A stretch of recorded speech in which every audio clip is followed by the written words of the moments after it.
अस्सलामुअलैकुम, मैं हूं सैयद ज़ीशान अजीज़। इमरान खान साहब ने एक सेनेटर हैं पीटीआई के, उनको फारिग करने का हुक्म दिया था और ये बात उन्होंने सलमान अकरम राजा साहब को आज से चंद माह पहले जेल में मुलाकात के दौरान उन्होंने कही थी।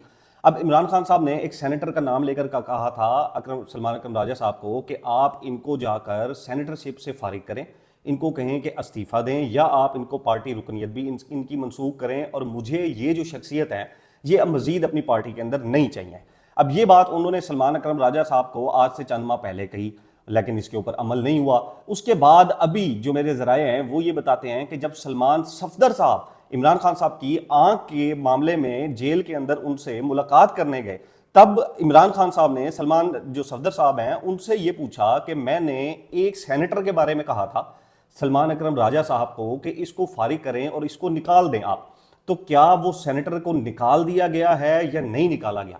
तो सलमान सफदर साहब ने आगे उनको कहा कि अभी उनको नहीं निकाला गया। तो सलमान सफदर साहब को इमरान खान साहब ने कहा कि मैंने सलमान अकरम राजा साहब को कहा था कि इसको फौरी तौर पर फारिग करें, अभी तक इसको फारिग क्यों नहीं किया गया?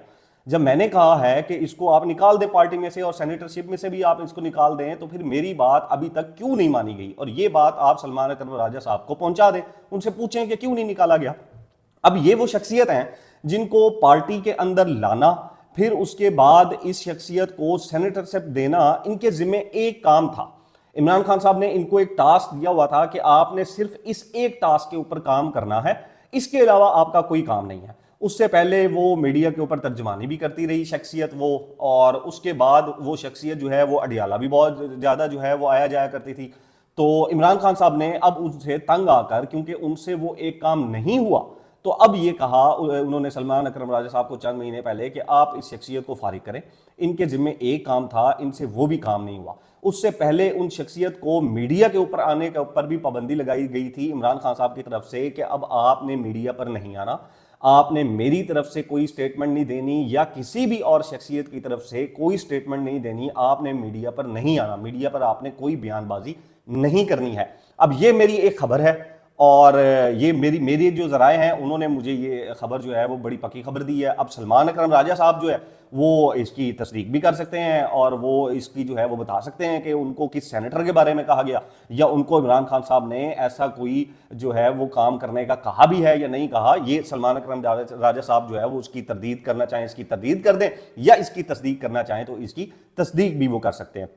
पेट्रोल के ऊपर सोहेल आफरीदी साहब ने आज एक बड़ा ज़बरदस्त काम किया है, और फिर जब हम पीटीआई के इन इकदामात की तारीफ करते हैं तो लोग फिर कहते हैं कि जी आप एक सिलेक्टिव गवर्नमेंट की एक पार्टी का नैरेटिव लेकर चलते हैं। देखें, उस वक्त जब पाकिस्तान के अंदर महंगाई ऑलरेडी बहुत ज़्यादा है और खुर्रम शहजाद साहब हैं, उन्होंने ये स्टेटमेंट दी कि पाकिस्तान में इस वक्त 28 से 30 मार्च तक का पेट्रोल अवेलेबल है, तो इतनी को पैनिक करने की जरूरत नहीं है। लेकिन हुकूमत आती है और वो आते ही एक रात में 55 रुपए फी लीटर जो है वो पेट्रोल बढ़ा देती है। अब सोहेल आफरीदी साहब ने क्या किया है, उन्होंने आज ये ऐलान किया है कि 12 से 15 लाख मोटरसाइकिल जो रजिस्टर्ड हैं केपीके गवर्नमेंट के पास, 12 से 15 लाख वो लोग जिनकी मोटरसाइकिल रजिस्टर्ड है, हम उनको 2200 रुपए, ये जो इजाफा हुआ है पेट्रोल का 55 रुपए का, वो हम उनको देंगे। यानी कि पर मोटरसाइकिल वाले को 2200 रुपया दिया जाएगा केपीके गवर्नमेंट का। और सोहेल अफरीदी साहब ने यह कहा है कि ये जो 55 रुपए का इजाफा हुआ है, इसका जो महंगाई का जो वजन है वो गवर्नमेंट बर्दाश्त करेगी, अपने जो केपीके के लोग हैं उनके ऊपर ये वजन नहीं डाला जाएगा। अब ये जो किस्त है वो उन्होंने ये भी कहा कि ये किस्त जो है वो 2 किस्तों में दिए जाएंगे, ये 2200 रुपए। और मोटरसाइकिल वाला ही ये वो तबका है जो लोअर मिडिल क्लास है या गरीब तबका है, जो इस पेट्रोल का जो बम है उसको, महंगाई को अफोर्ड नहीं कर पा रहा।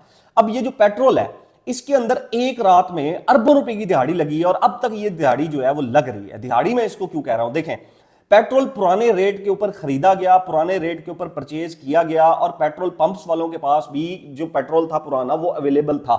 जो बड़े बड़े पेट्रोल पंप हैं उनके पास कई लाखों जो लीटर की डीजल और पेट्रोल की कैपेसिटी होती है स्टोर करने की।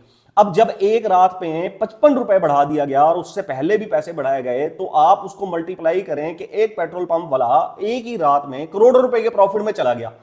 अब आप पूरे पाकिस्तान के पेट्रोल पंप्स को अगर आप मल्टीप्लाई करने लग जाएं तो अरबों रुपए की ये दिहाड़ी इन लोगों की सिर्फ पेट्रोल पंप के जो मालकान है उनकी लगी है। और ये जो वजन किसने बर्दाश्त किया है, वो अवाम ने बर्दाश्त किया। पूरी दुनिया की जो हुकूमतें हैं वो क्या करती हैं, वो पेट्रोल दुनिया से महंगा खरीदती हैं लेकिन अपने लोगों को सब्सिडी देती हैं। उनको सस्ता देने की कोशिश करती हैं। सब्सिडी हर गवर्नमेंट देती है मुख्तलिफ चीजों के ऊपर, लेकिन हमारी गवर्नमेंट ने ये अनोखा काम किया है कि इनके पास सस्ता पेट्रोल पहले से अवेलेबल था।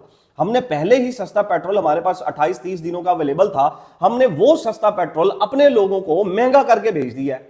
और इसमें इस तरह के लोगों की अरबों रुपए की दिहाड़ी लगाई गई है हमारी। अब ये वो माफिया है जिन्होंने इस डिसीजन से अरबों रुपए कमाए हैं, और गवर्नमेंट भी इससे अरबों रुपए कमाएगी सस्ते पेट्रोल को महंगा पेट्रोल बेचकर। अब इस पेट्रोल का इंपैक्ट सिर्फ इस चीज के ऊपर नहीं आया, मैं आपको बताता हूं, सीमेंट की सिर्फ जो बोरी है वो 100 रुपए फी जो है वो बोरी वो बढ़ गई है। इसी तरह बाकी जो चीजों की कीमतें हैं वो भी अभी 2-4 दिनों के अंदर आहिस्ता आहिस्ता बढ़ना शुरू हो जाएंगी। अब एक बोरी के ऊपर अगर 100 रुपया बढ़ा है तो आप अंदाजा लगा लें कि कंस्ट्रक्शन की कॉस्ट कितनी जाकर पड़ जाएगी। फिर इसी तरह किरायों की किराए जो है ट्रांसपोर्ट की, अभी आगे ईद आ रही है, वो बढ़ जाएगी। फूड आइटम्स जो हमारे दूसरे शहरों से आते हैं इधर बड़े शहरों के अंदर, उनकी कॉस्ट भी हमारी यहां पर बढ़ जाएगी। तो हर एक चीज की ये पेट्रोल की कीमत से डायरेक्टली लिंक है, और आने वाले दिनों में बिजली भी हमारी कॉस्ट जो है वो बढ़ जाएगी। अब ये भी कहा जा रहा है कि 3 से 4 जो खाम तेल के हमारे जो शिप्स हैं जो पाकिस्तान के लिए, उनकी जो है वो तैयारी हो गई है और वो पाकिस्तान में आ जाएंगे। अब जब पेट्रोल पहले ही ज्यादा है और आगे भी ऑलरेडी हमारी बात हो गई है कि और भी हमारे पास खाम तेल आ रहा है, तो पाकिस्तानी अवाम के ऊपर ये वजन क्यों डाला गया? जबकि अभी तक हुकूमत में से किसी भी बंदे से ये नहीं सुना गया कि कहीं पर उन्होंने कहा हो कि हम जो है वो अपने इजाफी खर्चे कम कर रहे हैं। ऐसा कहीं पर भी नहीं हुआ। हमने जो गवर्नमेंट के अफसरान को, शाही जो हमारे अफसरान हैं बादशाह नुमा, उनको जो हमने सैकड़ों लीटर पेट्रोल दिया हुआ है, और बाद लोगों को तो पता नहीं कितना कितना हमने दिया हुआ है, हम वो कम कर रहे हैं, हम वो खत्म कर रहे हैं, ऐसा कुछ भी नहीं है। तो अवाम के ऊपर महंगाई का बोझ डबल ट्रिपल करने के दौरान में जब सुहेल आफरीदी साहब आते हैं और वो कहते हैं कि मैं गरीब के ऊपर वजन नहीं डालने दूंगा, तो फिर जब उसकी तारीफ की जाए तो फिर उसको क्यों फिर कहा जाता है कि जी ये तो एक जो है वो पार्टी की लाइन जो है वो ली जा रही है। अब आज जो है वो पाकिस्तान तहरीक इंसाफ के जिले शाह, जो इमरान खान साहब के बड़े सपोर्टर थे, कारकुन थे, तो वो 8 मार्च 2023 को उनको बड़ा बेदर्दी से कत्ल किया गया। और इतनी बेदर्दी से कत्ल किया गया कि आज 3 साल गुजरने के बावजूद आज 8 मार्च 2026 जिले शाह मासूम पाकिस्तानी अपने कातलों का एहतसाब मांग रहा है, लेकिन कहीं से उसको एहतसाब नहीं मिल रहा। और आज के दिन तक, अभी जब मैं ये व्लॉग कर रहा हूं, कोई पाकिस्तान तहरीके इंसाफ का जो बड़ी क़यादत है या लीडरशिप है वो उस जिले शाह के घर में नहीं गए आज उसकी बरसी के ऊपर। ऑल्दो मेरे पास कुछ खबरें थी कि लाहौर में से शायद कुछ लोग वहां पर जाएंगे, लेकिन अभी जब मैं ये व्लॉग रिकॉर्ड कर रहा हूं अभी वहां तक पर जो है जिले शाह के घर में कोई लोग नहीं गए। तो ये एक बेहिसी है, जिसको मैं बेहिसी कहूंगा पीटीआई के, कि जिले शाह जिसके नाम के ऊपर लतीफ खोसा साहब ने वोट भी मांगे थे शहीद के नाम के ऊपर, और आज की तारीख तक लतीफ खोसा साहब जिले शाह के घर में एक दफा नहीं गए, जबकि जिले शाह का घर भी लाहौर में है और लतीफ खोसा साहब जो है उनका घर भी लाहौर में है। इन्होंने स्टेटमेंट दी थी कि 8 फरवरी 2024 को इलेक्शन का वोट डालते हुए जिले शाह को याद रखना, शहीद को याद रखना, लेकिन ये साहब खुद जो है उस शहीद के घर आज की तारीख तक एक दफा भी नहीं गए और किसी ने इनसे पूछना भी जो है वो गवारा नहीं किया। अब तक के लिए इतना ही। नेक्स्ट व्लॉग तक अपना और अपने चैनल का ख्याल रखिएगा। अल्लाह हाफिज।